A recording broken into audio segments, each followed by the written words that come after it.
tayo umuwi. Hindi natin ito yariin. Tara, tara na. Tara na. Tara.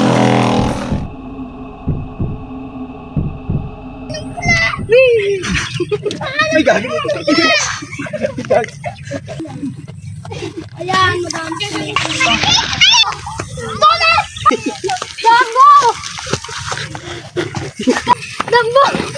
Dambo! Dambo! Dambo! Nay! Nay! Si Dambo! Dambo! Nay! Si Dambo!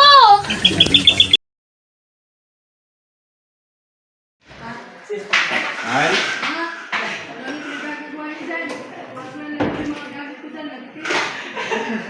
Ay, mahal. Mahal, nagbabala ako magpagawa ng murals patungkol sa kaligtasan na nagpapakita ng pagkasira nito dahil sa paggamit ng chemical. Don't worry, mahal. Meron akong kakilala isang tao na napakagaling pagdating sa larangan ng pagpipinta.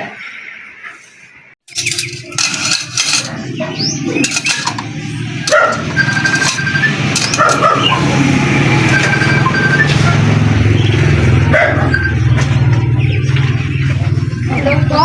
Hello?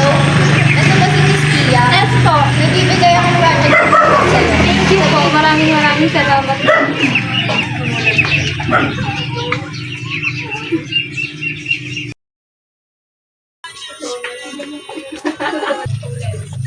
Nay! Nay, mauna na po ako.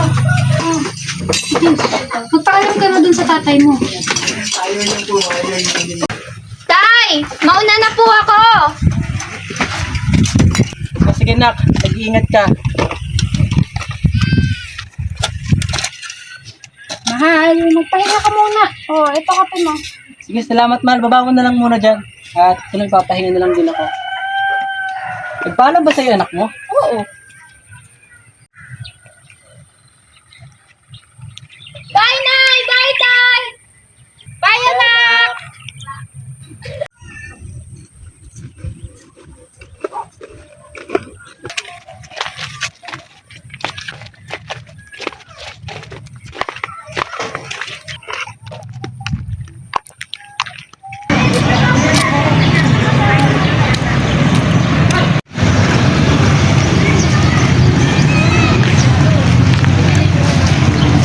Wallpaper ko na yan mamaya.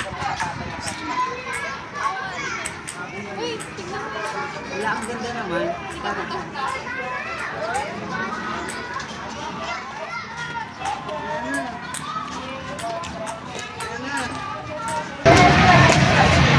Excuse me, miss. Yes po.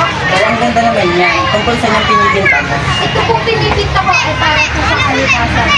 Para po maging aware po yung mga tao sa paggamit ng chemical na maaaring maging epekto po sa kapaligiran.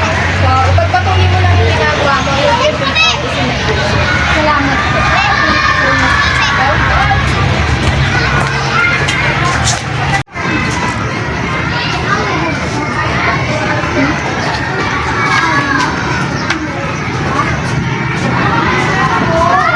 And now, let's welcome our famous artist in town, Miss Leah Ramos.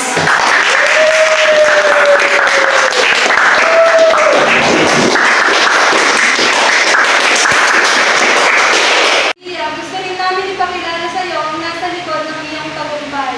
Let's welcome Mr. and Miss Andasan.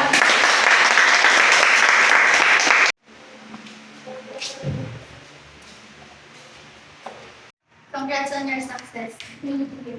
Meet my husband, Cedric. Congrats, Lia. Thank you so much, sir.